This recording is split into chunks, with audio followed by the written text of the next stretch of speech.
Okay, hello and welcome to the CIDDL Research and Practice Brief Series. My name is Nicholas Hoekstra. The purpose of the CIDDL Research and Practice Brief Series is to have conversations about the innovative use of technology in special education, early childhood education, related services, and leadership preparation programs. So today I have with us Dr. Kavita Rao, professor in the Department of Special Education at the University of Hawaii, to discuss with us some of her work around universal design for learning, the use of technology to support students with disabilities and all learners, on teacher preparation in rural and remote areas. So welcome, Dr. Rao. Hi, Nick. Thank you for inviting me to do this interview. And thank you very much for accepting. So to start with, Dr. Rao, in your work, you frequently discuss how the UDL framework is at the heart of curriculum design to meet the needs of all students and can foster meaningful inclusion of students with disabilities. Could you tell us a little about how UDL can be used by general and special education teachers to support all learners? Great. I love this question because I am really passionate about UDL as an instructional design framework. So as you mentioned, it is to me at the heart of designing curriculum that can be lessons, that can be anything that you're doing in the classroom during the day. The key for me in terms of UDL is the process of using UDL. Many people look at the guidelines, they see that those principles, guidelines, checkpoints, and think, oh, here's a bunch of strategies. They are a bunch of strategies and they're great strategies. But I think the key, the power of using UDL is when you think about the thinking process behind using UDL. So some of my co-authors and I, and also CAST, has published on something called the UDL design cycle, which is really a step-by-step process about thinking about learner variability in the classroom first, then thinking about the actual goals of your lesson or the curriculum or whatever you're developing, and then identifying where the barriers lie in that curriculum, given your learner variability. So that is part of the thinking process behind UDL. So if you do that first, and then you start applying UDL to whatever you design, you're going through a process where you're taking those guidelines and applying it intentionally to reduce barriers. So that to me is at the heart of the UDL, using UDL, the process of using UDL. So in your question, you asked how it can be used by general and special education teachers. So I think this is where UDL is really useful to both gen and special ed teachers. For the general education classroom, teachers can use that UDL design process to look at the lesson that they're planning for everybody and analyze where they can put in supports that will address the learner variability in the classroom. That can be your students with disabilities, that can be your language learners, that could be just students who need some different strategies for that particular lesson. For the special ed teacher, it can be really useful to look at UDL in a way when you're planning with your general ed co-teacher or when you're planning a lesson for a resource room. Similarly, you can use that UDL-based process to analyze where the barriers are and then design the lesson to reduce those barriers. Great. So it doesn't fall solely on the special education professor or educator or solely on the general education educator. It's kind of a collaboration between the two of them. Absolutely. I mean, I think the biggest point with UDL for me is it really can be used by anybody designing anything. So it can be used by the special ed teacher, gen ed teacher. It can be used by curriculum developers. It can be used by, if somebody's developing a tool for students, they can use the UDL framework to consider how to reduce barriers and provide supports. So I think the biggest part again for me is the process element of using UDL. So rather than I don't see the UDL framework as just a random menu of options. It's a very intentional menu of options when you think about what is my goal, where are the barriers, and how can I now use UDL to address those barriers? I understand. Very good. Do you mind if I ask, one of the things that I've read in your work, which I thought was very interesting, is how UDL can be combined then with something like an evidence-based practice. Would you mind just speaking briefly to that, to how UDL also supports those other practices that educators might be more familiar with? Absolutely. So there's many evidence-based practices, and I'll speak to special education in particular. We know that special ed teachers need to use evidence-based practices with students to ensure effective outcomes. But sometimes when we think about how do we integrate that practice into the classroom? So for example, if you are using, I'm going to use SRSD, self-regulated strategy development as an example. That's an evidence-based practice that many teachers use. If you're integrating that into the classroom, you can still analyze what students might need around that. Where can you add more flexibility or some supports along with a practice that you're already using? So one of the things that when I'm teaching my teacher preparation classes, I emphasize that UDL is not just an add-on. It's not a new thing you have to do. You can do the things you already do, use the strategies you've been using or you're learning to use if you're a pre-service teacher.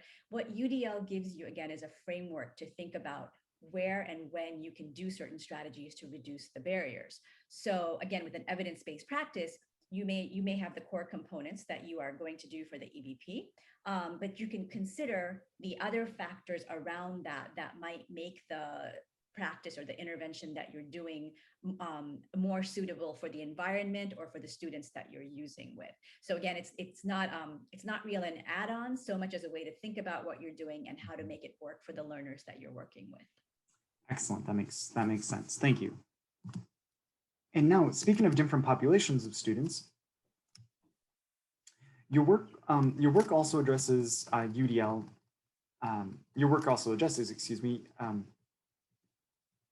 UDL for English language learners. And could you describe some ways in which UDL can be applied to ensure that culturally and linguistically diverse students thrive in our classrooms? Great. I love this question because I think the beauty of UDL, as any of us who use UDL know, is that when you start using UDL strategies in your lesson planning and start planning with UDL, you start broadening out your lesson to support all learners. So that includes the students with disabilities, that can include your language learners, your culturally and linguistically diverse students. So the beauty, again, of that when you start putting in the flexible supports, you kind of inherently start making lessons more accessible and reducing barriers for many different learners. But there are some specific things for language learners, and this can be English language learners or multilingual learners if you're in a situation where you have children learning in a second, third language. The one thing that I think is that can be especially useful about a UDL process for teachers is to think about the variability of those students. So if you look at your culturally and linguistically diverse students, they're going to come from very different backgrounds and experiences and ability levels and needs. So if you are a teacher of ELLs, there's not just one set of strategies or a couple of strategies that you would do for a lesson. You might think about the variability of the ELLs in that particular classroom. So for example, some of the variability factors for ELLs can be the age at which they immigrated to the country. It can be their prior schooling experiences before coming to the country. It can be their language proficiency in their home language. So all of these variability factors are going to affect how your language learners learn in the classroom. So if teachers start thinking about that design process that I spoke about for the first question, and thinking about the variability even amongst the students who are receiving services for, let's say, English language learning, they can then put in some of the UDL-based strategies to address the different needs even of the ELLs. And I just want to point out on your slide, Nick, the very first reference there, the Torres and Rao book called UDL for Language Learners. That is a book where my co-author Carrie and I have really gone into depth on these issues of how even within language learners, there's a lot of variability. And we provide several classroom vignettes of how you can apply UDL to lessons focused on language and literacy development. That's excellent. No, it's an important detail to remember. Just because we have the term English language learner, there's no reason to assume that all of those students are coming from the same even initial first language background. I've been in classrooms where I've been learning a foreign language with people from a range of countries, and obviously we were all very distinct. So that's an interesting aspect to consider. Yes, absolutely. That's something that I think, I mean, teachers have so much to deal with that sometimes you're like, okay, these students need this, but sometimes if you look at the variability, you can get a little more nuanced about what's going on, even with a group of students. Right. Excellent. Now, I guess getting into a little bit discussing technology, Um, in your work, you discuss ways in which technology can be used in the classroom to support students with disabilities.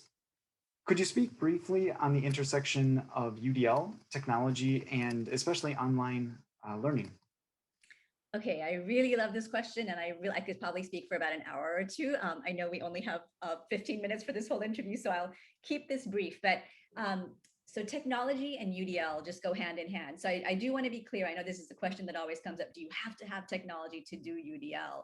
No, absolutely not. There are many UDL strategies that don't require technology. However, if you have access to technology and digital tools in your classroom or your setting, it that really facilitates the use of many UDL strategies because technology and digital tools are inherently multimodal. They give you environments where students can bring together video and audio and graphics and text. And so digital environments are really wonderful to enact many UDL-based strategies in the classroom. Um, and then the online learning piece, especially with the pandemic last year, I think we all kind of got thrown really quickly into online learning. So I think many K through 12 teachers got to really see where technology, where the pros are of using technology for students and where some of the cons are for using technology for students. But I think if I have to answer this question in a short soundbite, I think the biggest thing for me that has emerged in the past, maybe I'd say the past 3 to 5 years, I've been doing UDL technology and online learning for a couple of decades now, but just in the past 5 years or so, we've seen just the ubiquity of mobile devices and apps, and there's just so many things that all learners now have. In the past, there were the classic assistive technologies that that those were on the IEPs for the students with disabilities. They were the technologies that students were mandated to have to support their learning needs. One of the beauties of things now is that many of the instructional tools and the apps that we all have on our laptops and our iPads and our phones, our smartphones, those have assistive features within them now. So for example, we can invoke text-to-speech features on our laptop or on our mobile devices easily without buying anything new. Similarly, there's all kinds of features like highlighting and contrasting and speech to text. And so I'm just giving you a few examples, but I think the key now as educators and teachers is really understanding how the tools that we use every day, what is assistive about them? What are the assistive features? And then once you identify the assistive features, again, using the UDL design process that I talked about, thinking about how you can invoke those features in a lesson, how can you get kids using those features? So we now no longer have to go out and buy an expensive assistive technology necessarily. In some cases, you might still have to do that depending on the child's need. But in many cases, those tools are now at our fingertips already. And the key, I think, as teachers is knowing what are some of the assistive features that are built in and how can I make sure that all my learners have access to those and can make choices about using them. I will also add one thing that I think is important about using the assistive features of technology or instructional technology is both the teacher knowing what those features are and then how to use them, but also giving kids practice opportunities to use those features. Because just because they're on the technology tool, it doesn't mean that the student or the child will automatically know that that they can use it or it's good for them. So I encourage the teachers that I work with to develop lessons where all students get to maybe experience the using the annotation feature, the highlighting feature, text to speech, whichever features that you're using, and then allowing the students to make choices about which ones they liked, which ones helped them, and they can continue to use them. So again, to make this into kind of a soundbite, I think the most important thing these days about the intersection of UDL technology and online learning is really looking at the fact that instructional and assistive technologies have kind of merged and seeing how you can best use that to support all our students. The detail that you mentioned there, which I really like to hear, is that providing opportunities for all students to use these technologies, because I think in the past, sometimes we've made the assumption that maybe text to speech is good for the students with visual impairments without considering that text to speech might also be useful for other students within the classroom. And if we don't give those students an opportunity to experiment with it and to test it out, they'll never know that here's this resource that they've been missing out on.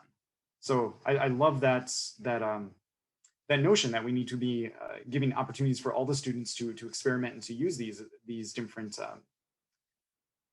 technologies and these different assistive technologies. Absolutely. And I think that the key there is also choice, like letting students know that it's there, giving them all a chance to experience it, and then making a choice. If they're old enough, of course, if you have really, really young kids, you may not, they may not be ready to make the choices themselves. But if you're working with like elementary, upper elementary on to secondary, it also empowers students to know that, hey, this works for me. I really like this. And there are some kids who might want to use text to speech some days, but not other days. And that's perfectly fine. You should also be able to invoke and use the tools when it works for you. I love it. That's great. And finally, to our last kind of major question here. So you have worked in teacher preparation in many places that have rural and remote populations, such as the US affiliated Pacific Islands. What are some considerations for teacher preparation for remote and rural populations? Yes, so I have, before I was a professor at the University of Hawaii, I worked in the islands of Micronesia and American Samoa training teachers, and often online. And this was back in the early 2000s when the technology was less developed for online learning.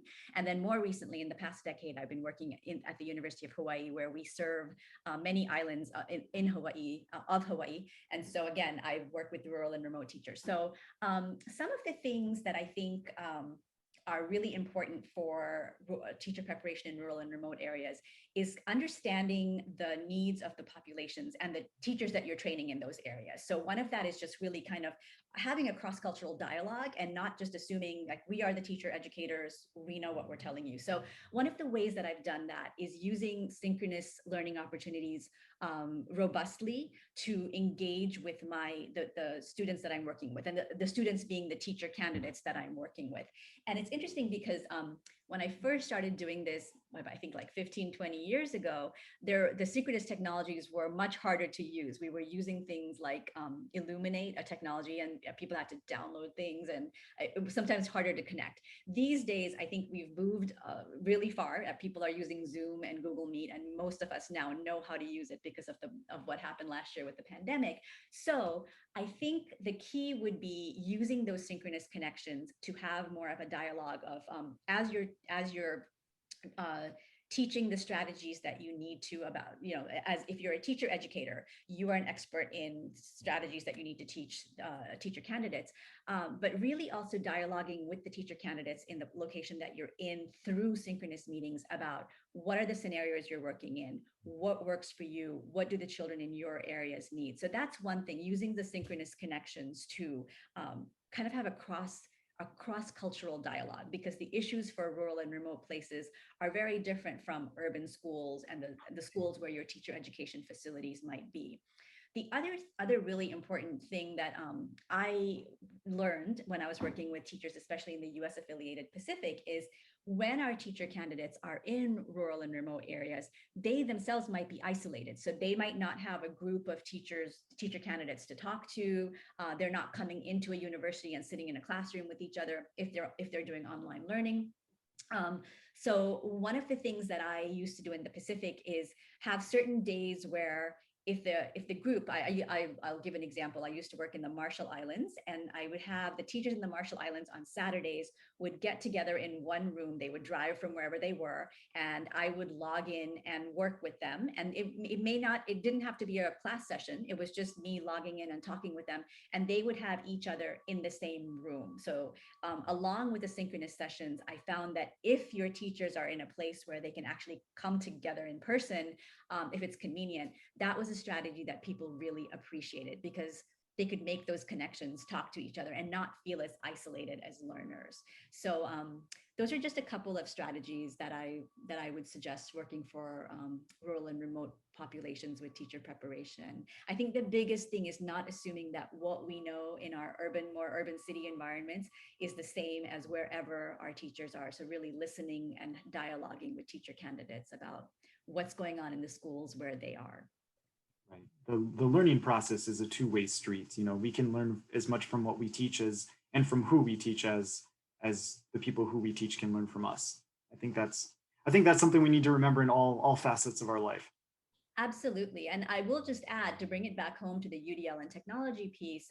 In all of these cases where I've done teacher training with remote and rural teacher candidates, I really applied, again, the UDL design process. I keep going back to that. But I've looked at what are the barriers for in the ways that I might be teaching and how can I reduce those? And one of the things I found for the teachers I work with in the US affiliated Pacific Islands is many of them spoke English as a second, third language. They had their own home languages. And I realized that just having them read text or a textbook was maybe not the best way to do things. So what I would do was I would find videos and multimodal pieces and record audio. And back in the day, the internet was, we didn't have as much connectivity. So I would actually burn it onto a DVD and mail it out to people ahead of time so that they had multimodal materials to get the same information rather than just textbooks. These days, you don't have to burn a DVD. You could probably upload it somewhere and have them download it when they have connectivity. But I think those are important too, to really think about providing information in multimodal formats, especially if you are working with rural and remote teachers from different language and cultural backgrounds. I think that's great advice. I'm sure we could spend the entire day discussing these topics, but unfortunately, we have to cut it short. But I want to thank you, Dr. Rao, for joining us today. This has been a super interesting conversation. I myself have really enjoyed it.